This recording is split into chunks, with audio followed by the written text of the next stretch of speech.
sự sống cô sự sống dù nó người phơi lời có khơi hôm nhá đang lì quê ơi phơi phơi con phải lót cá đang khi mướn căng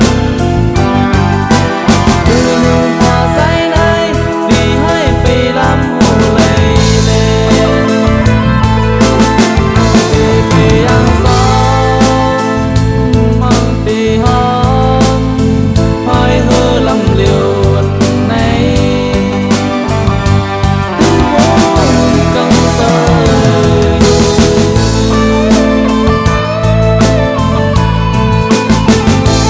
đi phong sống thầm bay sống đê biển buồn su sơ hăng sai lấy hăng mơ tuyên hoa đi su cân hăng nông má khâu tăng hư giàu nhưng mai sẽ mùng mong bé đất say chừng sông lôn một lôn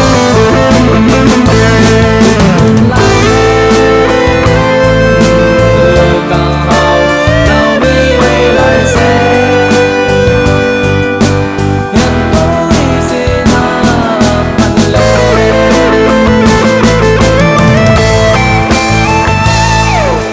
ta hăng say âm năm để lao người ta hào suy ta cố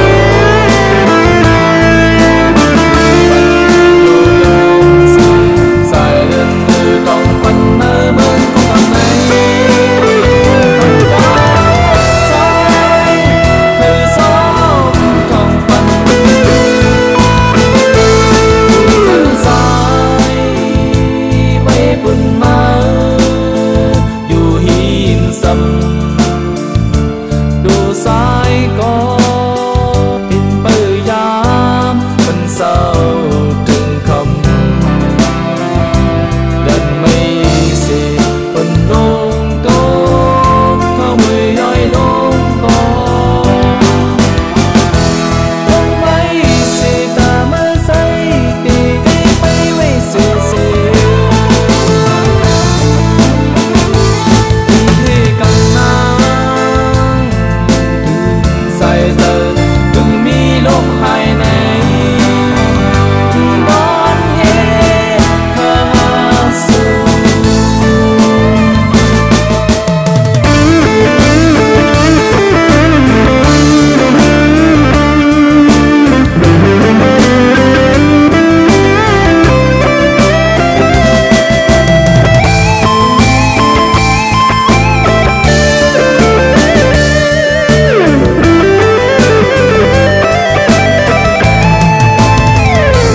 đi phong sống